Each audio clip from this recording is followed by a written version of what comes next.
ಸ್ನೇಹಿತರೆ ನಮಸ್ಕಾರ. ಬಜೆಟ್ ಮಂಡನೆ ನಿಮಗೆಲ್ಲರಿಗೂ ಕೂಡ ಗೊತ್ತಿದೆ. ಇದೇ ಮಾರ್ಚ್ 6ನೇ ತಾರೀಕು ಬಜೆಟ್ ಮಂಡನೆ ಆಗ್ತಾ ಇದ್ದು ಇನ್ನು ಕೆಲವೇ ದಿನಗಳ ಕಾಲ ಅಷ್ಟೇ.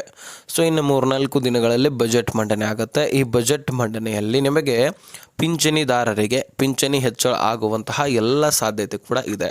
ಹೌದು, ಈ ಬಾರಿ ಪಿಂಚಣಿ ಯೋಜನೆಯೂ ಕೂಡ ಹೆಚ್ಚಳ ಆಗುತ್ತೆ. ಇನ್ನು ರೈತರಿಗೋಸ್ಕರನೂ ಕೂಡ ಸಾಕಷ್ಟು ಚರ್ಚೆ ಆಗಲಿದೆ ಅಂತೆ.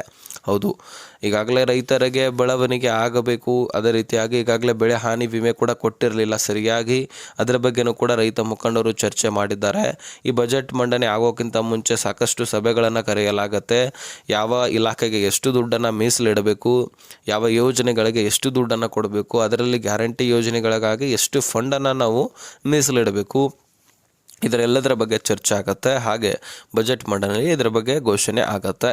ಹಾಗಾದರೆ ಸ್ನೇಹಿತರೆ, ಎಲ್ಲೆಲ್ಲಿ ಎಷ್ಟೆಷ್ಟು ಮೀಸಲಿಡ್ತಾ ಇದ್ದಾರೆ ಅದೆಲ್ಲವೂ ಕೂಡ ನಮಗೆ ಬಜೆಟ್ ಮಂಡನೆ ಆದ ಮೇಲೆ ತಿಳಿಯುತ್ತೆ. ಆದರೆ ಈಗ ಸದ್ಯಕ್ಕೆ ಸಭೆಗಳಲ್ಲಿ ಏನು ಮಾತುಕತೆ ಆಗಿದೆ, ಅದರಲ್ಲಿ ಪಿಂಚಣಿ ಯೋಜನೆಯ ಕುರಿತಾಗಿ ಏನು ಸಭೆ ಕರೆದಿದ್ರು, ಏನು ಚರ್ಚೆ ಆಗಿದೆ, ಅದರ ಬಗ್ಗೆ ನಾವು ತಿಳಿತಾ ಹೋಗೋಣ. ಸ್ನೇಹಿತರೆ, ವಿಡಿಯೋನ ಆದಷ್ಟು ಕೊನೆವರೆಗೂ ವಾಚ್ ಮಾಡಿ. ಈಗ ಪಿಂಚಣಿದಾರರಿಗೆ ಆಲ್ರೆಡಿ CM ಸಿದ್ದರಾಮಯ್ಯನವರೇ ಘೋಷಣೆ ಮಾಡಿದರು. 2025 ಪ್ರಾರಂಭದಲ್ಲಿ ಹೇಳ್ತಾರೆ, ಈಗಾಗಲೇ ಕಳೆದ 2 ವರ್ಷದಿಂದ ನಾನು ಪಿಂಚಣಿಯನ್ನು ಹೆಚ್ಚಳ ಮಾಡಬೇಕಂತ ಕಾಯ್ತಾ ಇದ್ದೀನಿ. ಆದರೆ ಕಾರಣಾಂತರಗಳಿಂದ ಹೆಚ್ಚಳ ಮಾಡಲಿಕ್ಕೆ ಆಗಿರಲಿಲ್ಲ. ಆದರೆ ಈಗ ನಾನು ಪಿಂಚಣಿ ಹೆಚ್ಚಳ ಮಾಡ್ತೀನಿ ಅಂತ ಘೋಷಣೆಯನ್ನು ಮಾಡಿದರು. ಯಾವಾಗ 2025 ಮುಕ್ತಾಯದ ಒಳಗಾಗಿನೇ ಹೆಚ್ಚಳ ಮಾಡ್ತೀನಿ ಅಂತ ಹೇಳಿದರು. ಆದರೆ ಕಾರಣಾಂತರಗಳಿಂದ ಹೆಚ್ಚಳ ಮಾಡಲಿಕ್ಕಾಗಿರಲಿಲ್ಲ.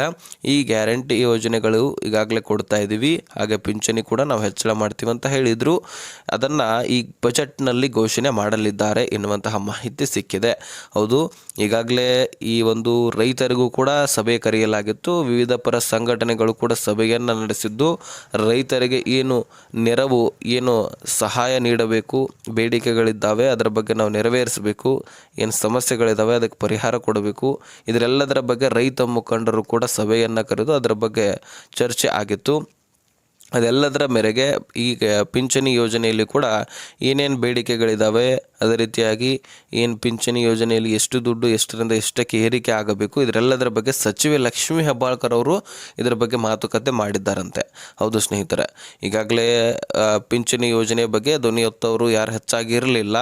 ಸೊ ಸಚಿವೆ ಲಕ್ಷ್ಮೀ ಹೆಬ್ಬಾಳ್ಕರ್ ಅವರು ಪಿಂಚಣಿದಾರರಿಗೆ ಪಿಂಚಣಿ ಹೆಚ್ಚಳ ಆಗಬೇಕು, ಅದರಲ್ಲಿ ಹಿರಿಯ ನಾಗರಿಕರು, ಅದರಲ್ಲಿ ನೀವು ನೋಡ್ತಾ ಇದ್ರಿ ವೃದ್ಧರನ್ನು ಹೆತ್ತ ಮಕ್ಕಳೇ ಅವರನ್ನು ಬೀದಿಗಟ್ತಾ ಇರುವಂಥದ್ದು ಅಥವಾ ವೃದ್ಧಾಶ್ರಮಕ್ಕೆ ಹಾಕ್ತಾ ಇರುವಂಥದ್ದು, ಇಂತಹ ಒಂದು ಸನ್ನಿವೇಶ ಈಗ ಬಂದುಬಿಟ್ಟಿದೆ. ಹಾಗಾಗಿ ಎಲ್ಲರೂ ಹಾಕ್ತಾರಂತೇನಿಲ್ಲ, ಎಲ್ಲರ ಮನಸ್ಸು ಅದೇ ರೀತಿಯಾಗಿ ಇರೋದಿಲ್ಲ. ಆದರೆ ನಾವು ಸಾಕಷ್ಟು ಸಮಾಜದಲ್ಲಿ ಸಾಕಷ್ಟು ಕಡೆ ನೋಡ್ತಾ ಇರ್ತೀವಿ ಇಂತಹ ಘಟನೆಗಳನ್ನು. ಹಾಗಾಗಿ ಮಕ್ಕಳಿಲ್ಲ ಇದ್ದರೂ ಇಲ್ಲದೇ ಇರುವಂತಹ ಒಂದು ತಂದೆ ತಾಯಿಯರಿಗೆ ಈ ಪಿಂಚಣಿ ಆದರೂ ಹೆಚ್ಚಳ ಆಗಿ ಏನಾದರೂ ನೆರವು ಸಿಗುವಂತಹದ್ದು ಅಂತ ಸರ್ಕಾರ ಚಿಂತನೆ ನಡೆಸಿ ಇದರೊಂದು ಪಿಂಚಣಿಯನ್ನು ಹೆಚ್ಚಳ ಮಾಡುವಂತಹ ಸಾಧ್ಯತೆ ಇದೆ. ಹೀಗಾಗಿ ಸಚಿವ ಲಕ್ಷ್ಮೀ ಹೆಬ್ಬಾಳ್ಕರ್ ಅವರು ಕೂಡ ಇದರ ಬಗ್ಗೆ ಚರ್ಚೆ ಮಾಡಿ CM ಅವ್ರಿಗೂ ಕೂಡ ಒಂದು ಸಂದೇಹವು ಕೂಡ ಕೊಟ್ಟಿರ್ತಕ್ಕಂಥದ್ದು. ಹಾಗಾಗಿ CM ಸಿದ್ದರಾಮಯ್ಯನವರು ಇದರ ಬಗ್ಗೆ ಅಂತೂ ಸಾಕಷ್ಟು ದಿನದಿಂದ ಚರ್ಚೆನೆ ಮಾಡ್ತಾ ಇದ್ದಾರೆ. ಹಾಗಾಗಿ ಇದು ಹೆಚ್ಚಳ ಆಗುವಂತಹ ಸಾಧ್ಯತೆ ಇದೆ. ಆದರೆ ಎಷ್ಟು ಹೆಚ್ಚಳ ಆಗುತ್ತೆ? ಸುಮಾರು 7-8% ಅಷ್ಟು ಹೆಚ್ಚಳ ಆಗಬಹುದು. ಈಗ 800 ರೂಪಾಯಿ ಜಮಾ ಆಗ್ತಾ ಇದ್ದರೆ ಅದು 1,000ನೋ ಅಥವಾ 1,200ಕ್ಕೋ ಅಥವಾ ಇನ್ನೂ ಹೆಚ್ಚು ಏನಾದರೂ ಅಂದರೆ ಒಂದು 30% ತನಕ ಹೆಚ್ಚಳ ಮಾಡಿದ್ರೆ ನಿಮಗೆ 1,500 ತನಕ ಕೂಡ ದುಡ್ಡು ಬರಬಹುದು. ಅಷ್ಟಾದರೂ ಹೆಚ್ಚಳ ಮಾಡಿದ್ರು ಮಾಡಲಿ, ಯಾಕಂದರೆ ಒಬ್ಬರಿಗೆ 100 ರೂಪಾಯಿ ಹೆಚ್ಚಾದರೂ ಸಹಿತ ಕೋಟಿಗಟ್ಟಲೆ ಸರ್ಕಾರದಿಂದ ಹೋಗ್ತಾ ಇರತ್ತೆ. ಹಾಗಾಗಿ ಎಷ್ಟು ಈಗಾಗಲೇ ಹೆಚ್ಚಳ ಮಾಡಬೇಕನ್ನುವಂಥದ್ದು ಸರ್ಕಾರ ನಿರ್ಧರಿಸುತ್ತೆ.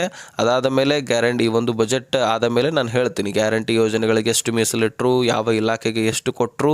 ಅಂದರೆ ಈಗಾಗಲೇ ಸಾರಿಗೆ ಇಲಾಖೆಗೂ ಕೂಡ 26 ತಿಂಗಳ ಹಿಂಬಾಕಿ ಹಣವನ್ನು ಕೊಡ್ತೀನಿ ಅಂತ CM ಅವರು ಹೇಳಿದ್ದಾರೆ. ಅಂದರೆ 36 ಹಿಂಬಾಕಿ ಹಣ ಬಾಕಿ ಉಳಿದಿತ್ತು, ಅದರಲ್ಲಿ 26 ಹಿಂಬಾಕಿ ಹಣವನ್ನು ಕೊಡ್ತೀನಿ ಅಂತ ಹೇಳಿದರು.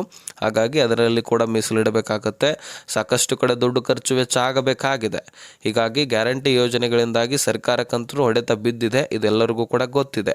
ಸಾಲ ಆಗಿದೆ, ಬೆಲೆಗಳ ಏರಿಕೆ ಆಗಿದೆ, ಇದೆಲ್ಲದರಿಂದನೂ ಕೂಡ ನಮ್ಮ ದುಡ್ಡನ್ನು ನಮಗೆ ಕೊಡ್ತಾ ಇದ್ದಾರೆ ಅಂತ ಸಾಕಷ್ಟು ಮಹಿಳೆಯರು ಕೂಡ ಆಕ್ರೋಶ ವ್ಯಕ್ತಪಡಿಸಿದ್ದಾರೆ. ಆದರೆ ಈಗ ಈ ಬಜೆಟ್ನಲ್ಲಿ ರೈತರಿಗೆ ಹಾಗೆ ಪಿಂಚಣಿದಾರರಿಗೆ ಗುಡ್ ನ್ಯೂಸ್ ಕಾದಿದೆ ಎನ್ನುವಂತಹ ಮಾಹಿತಿ ಇತ್ತು. ಹಾಗಾಗಿ ಇದರ ಬಗ್ಗೆ ಬಹಳಷ್ಟು ಚರ್ಚೆ ಆಗ್ತಾ ಇತ್ತು. ಇದರ ಬಗ್ಗೆ ನಾನು ನಿಮಗೆ ತಿಳಿಸಿದ್ದೀನಿ. ಅದೇ ರೀತಿಯಾಗಿ ಈ ಪಿಂಚಣಿ ಯೋಜನೆಯಲ್ಲಿ ಕಳೆದ 2 ತಿಂಗಳ ಹಣ ಬಂದಿರಲಿಲ್ಲ. ಹಾಗಾಗಿ ಜನವರಿ ಮತ್ತು ಫೆಬ್ರವರಿ ತಿಂಗಳ ಹಣವು ಕೂಡ ಈ ಬಜೆಟ್ ಮಂಡನೆ ಆದ ತಕ್ಷಣವೇ ನಾನು ಬಿಡುಗಡೆ ಮಾಡ್ತೀನಿ ಅಂತ ತಿಳಿಸಲಾಗಿದೆ. ಹಾಗಾಗಿ ಇನ್ನು 2-3 ದಿನಗಳ ಕಾಯ್ದು ನೋಡೋಣ. ಸೊ ಅದರಲ್ಲಿ ಏನು ಸ್ಪಷ್ಟನೆ ಸಿಗುತ್ತೋ ನಾನು ಮತ್ತೊಂದು ವಿಡಿಯೋದಲ್ಲಿ ತಿಳಿಸ್ಕೊಡ್ತೀನಿ. ಇಂತಿಷ್ಟು ವಿಷಯ ಆಗಿತ್ತು, ನಿಮ್ಮ ಮುಂದೆ ಇಟ್ಟಿದ್ದೀನಿ. ಅರ್ಥ ಆಗಿದ್ದಲ್ಲಿ ನೆಕ್ಸ್ಟ್ ಮಾಹಿತಿಯಲ್ಲಿ ಸಿಗೋಣ. ಅಲ್ಲಿ ತನಕ ಬಾಯ್.